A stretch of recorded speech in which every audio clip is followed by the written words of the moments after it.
Hey, what is up, guys? It's your boy Speed here. Today, it's a great day. Why? Actually, I don't know. It's actually pretty nice out in New York. It's been like really freezing, but now it's like good today. I went outside, everyone's walking around. It's a great day, but it's going to be freezing soon, which is just terrible. I'm probably going to move to Florida or something like that. Nonetheless, in today's video, we're going to be talking about Muerta. Muerta support. So Muerta support has been making a major rise lately, and I mean major. Everyone is playing it. You might be asking, why, Speed? Well, it mainly comes down to two things in my opinion, one in particular. And that one thing that they changed about Muerta was the recent buff to her ultimate. What they did is they made the duration at level 1 from 6 seconds to 8 seconds. A 2-second increase in the early game on Pierce the Veil. This shit lasts forever. I mean, I've played against plenty of Muerta now because in high MMR, it's everywhere. It's too long. In the early game, I'm frequently having these Muertas just TP out in my face because you go on her ulti dispels her, so like a lot of things just get dispelled, and then she TPs out and you can't hit her for 8 seconds. Like you'll try to chain stun her so she can't because you can't right click her, and a lot of the time you need right clicks to kill people early game. You just can't. It's unbelievable. This hero is stupid survivable due to this change, and it's super noticeable. I mean, it's one of the changes where you're like, 2 seconds? Is that a big deal? Yes. So let's get into Muerta, talk about this pro game as Tundra got stomped by the Muerta. I mean, he went 7-1 with 21 assists. I mean, their whole team popped off, but let me tell you, he had a fantastic game. On top of that, go sign up to the Game League website, guys. I'm posting new content over there almost every day, and I'll see you there. All right, so in the lane, the hero is like pretty mediocre in the lane. I would say it used to be back in the day, it used to be super OP in the lane. Now it's like average, you know, I would say it's like just an average support in the lane, so don't expect to dumpster the lane. You do have some sort of kill potential at level 2, and mainly because if you hit a good dead shot, you can push the enemy into you. The way you do that is you fire it off a tree, or off a creep, or off another hero, and you push the enemy into you, you put them in a calling which slows them by 15%, and you can try to right-click them down. Also, if you put people in the calling at level 2, it's a 30 attack speed slow, and they generally can't fight back. So essentially what you want to do on this hero is he's getting destroyed by this clockwork actually. Beast mode on Whitemon, he's owning. But generally what you want to do is to push people into you. What a bloody grenade! You want to push people into you and force them to fight you with a 30 attack speed slow at level 2. Now in terms of items and skill build, what most people do, so there's two options in terms of the skill build. If the lane is really easy and you just want to put a lot of chip damage out, I watched Soxa play this, who's ranked like 3 as a support, or something like that, something insane, and he skilled Gunslinger at level 2 and just used it to try to trade a little bit better.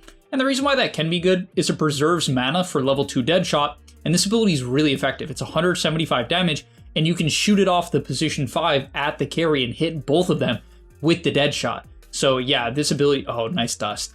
Yeah, so this ability is really, really effective. It's one of the best level 2 spells in the game because you can easily hit 2 heroes with it. You can push people into you. It's pretty low cooldown. You're an int hero, so it doesn't cost too much mana. And so that tends to be your timing. He's going the more standard build, which is what I would recommend.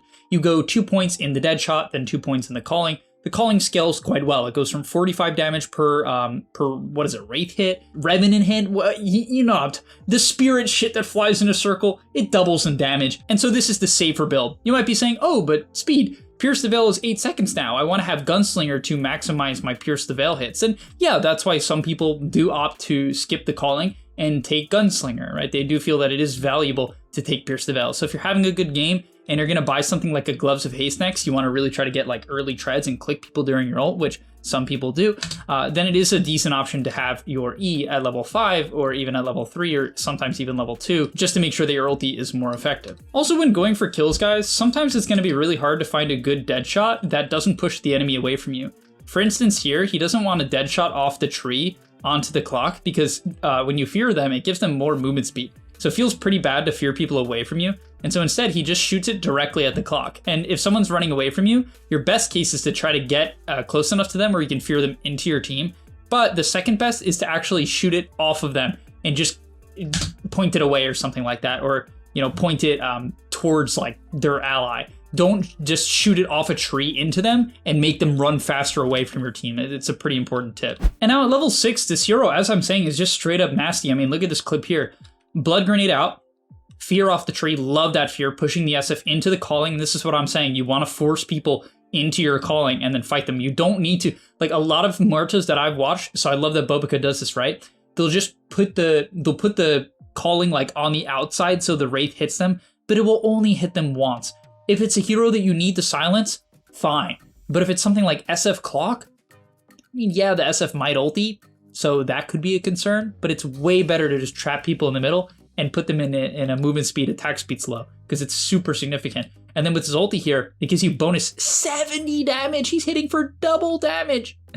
And he just annihilates the SF. I mean, look at this shit. You hit so hard. It does eventually expire, but 8 seconds of physical immunity and bonus 70 damage on a 75-second cooldown. This ability is straight up nuts. Now, if someone is going to get chain disabled, it's totally fine to put the W directly on top of them. Like here, this Clockwork's getting cold snapped and he's going to fear him into it after the Wraith hits him, or the Revenant, sorry. And yeah, pushes him back into it. So this is really great execution because he gets hit by 2 Revenants, takes 180 damage from that, hit by the Deadshot, pushing into the team. That's really good execution. So next up, he's going to pick up an Atos, and this is totally fine. This is a pretty standard build for this hero. Just because you Atos them, you put them in the silence, they get hit by 2 of the Revenants, and then you use that to also set up for your Deadshot. So Atos, very safe, very standard. However, it's not the fun build. Let's talk about the fun build, guys. So the fun build is going Shreds and then Drums, and that's going to be the way you have attack speed during your ult. It's a little bit of team utility, but you're going to have attack speed. You can also go Shreds into Dragonlance and just be tanky, which is a decent option too, because it's really hard to burst Muerta. The thing is, Drums kind of gives you that as well. It gives you some HP, gives you some mana, gives you attack speed. It's kind of what you want on this hero. You want to mix. Don't go Glass Cannon, right? We're not, I don't want to see any like Midas or some crappy Maelstrom. None of this, you know, it's way better to just kind of go some sort of stat item so you can fight in the early game. So level 10, you're going to take Deadshot cast range, and this one is non-negotiable.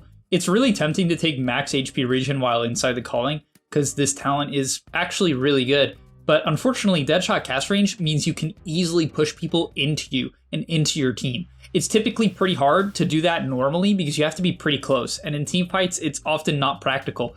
But with 350 cast range, all of a sudden you can easily set up and push people into your team. And I can't stress how OP it is to reposition people like that reliably. And so, yeah, at 10, I would absolutely lean towards Deadshot cast range. But I am open to the other talent. It is a lot of healing and it does last pretty long. On top of that, his facet is Dance of the Dead. So Dance of the Dead makes it where your W is better. If heroes are killed inside of your W, it creates another Revenant, so it does more, like has more things spinning around and expands the radius. It also refreshes the duration, so it makes it a better teamfight spell. Most of the Muertas I've watched actually take Ofrenda, which I want to quickly look at, because Ofrenda is very good. It's your other facet, and it makes you have attack speed when you stand next to it. You put it on the ground. It's a 60-second cooldown. You put it on the ground, and you get attack speed when you stand next to it. So it's good for trading the lane.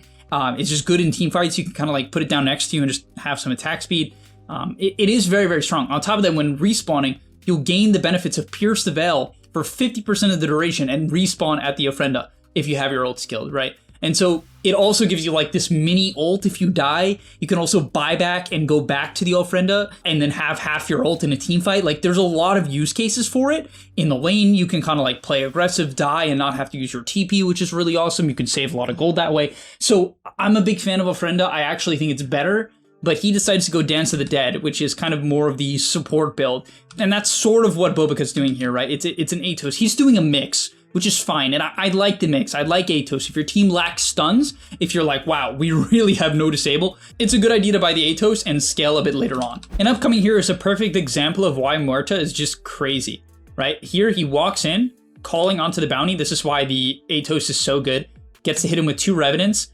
Easy fear. This is the cast range coming into play. It's super straightforward. You just do it off a tree or a hero. And now the bounty is super low. He pops his ult, so he's hitting him really, really hard.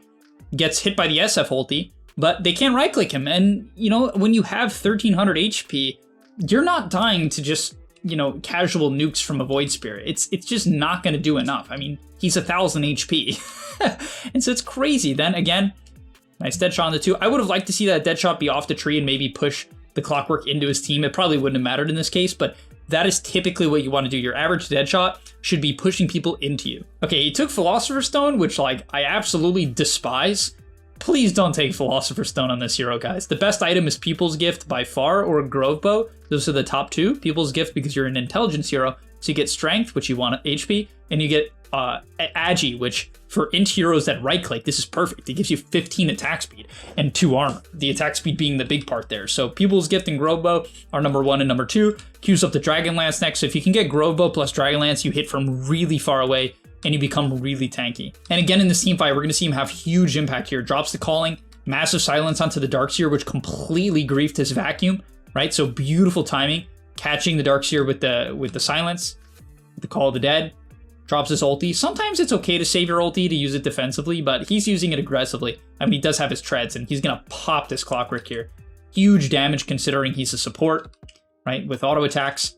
Does have to kite out, kill off some illusions, but just again, really high impact in the team fight. And yeah, he kind of just keeps doing it over and over and over again. In this clip again here, he catches the Void Spirit with the Atos into the silence, drops the ulti. I mean, he deals half the Void Spirit's HP by himself pre the Lotus. I mean, ridiculous. This hero can just deal so much because of how well it scales now. And eventually, you know, it does return back to what it was in the past, but just getting off to a good start due to this early game buff on the hero has made all the difference. Also, one more thing to talk about is the Innate. It basically makes it where you can always hit ethereal targets. So if someone like, you're playing against like a Pugna and you decrep someone, you can just right click them. In your ult or not in your ult, it doesn't matter. You can just always hit them. And the same thing with Necro's W, you can just hit him during it. So it's pretty funny. It's like semi-practical, you know, it's pretty niche, but it's good to know. All right, and as the game progresses, when team fights happen, you do need to be more patient because people are gonna have BKBs. When BKBs are used, try not to use your ulti if you can. Obviously, you're gonna do way less damage because your attack damage becomes magic damage, right? So it's better to hold it. It's better to wait if you can. So in this clip, you'll notice he does a really good job of that. He's just kind of waiting the back, dropped his W to help kill a Void Spirit. Being patient on the Q because he doesn't really see a great target, which is fine. Drops the Atos on the Darkseer, which roots him up here, almost sets up for the kill. Trying to hit a dead shot, doesn't find the angle, which is fine. Probably wanted to consider pushing the SF back off the Tornado, but he waits, because he's just not seeing perfect angles. And now eventually, as the BKB expires, he can now drop his ulti and help finish off some of the final kill assists. Destroys the SF, destroys the Clockwork, and the fight ends. So yeah, I mean, this is kind of normal for Muerta in the late game. If it's low MMR, people tend to not buy BKB, and you can kind of just click your ulti immediately and just rip into them. But if you get better and better, and there's more and more BKBs, which is common for Dota, then it's good to have this patience as the game progresses. You know, you kind of need to go from this hero that can initiate and get in there and set up with the Atos to being like, okay, multiple people have dispels, there's, you know, 2 or 3 BKBs, you know, you need patience when that happens, and you're going to have way more impact. You can still use your Atos and your Q, but just to poke the BKBs, force them to use it. And finally, at the end of the video, let's cover some of the items that he bought, could buy, and his talents. So for talents, at 15, you take Gunslinger damage. It's a no-brainer. At 20, I think Deadshot charges is way better. I mean, 2 charges of repositioning at max range or giga range is insane. The 2 Revenants on calling is good, but I think Deadshot charges is better. And at 25, it kind of depends on the game. Magic Resist is strong, but I generally think Gunslinger Chance is the way to go because you should have a lot of right-click items at this point in the game. And look at his items. I love this build. Shadowblade Pike in a Daedalus, perfect, beautiful. You could go something like this every single game, and you're gonna absolutely rip into people in the late game. So thank you guys so much for watching. I'll see you in the next one, and I'm out. And that's all, but remember, before you leave, come on, before you tune out, subscribe to the Game Leap website where we are going to help you get to the next rank. If you're stuck, click the link down below, and I'm out. Peace.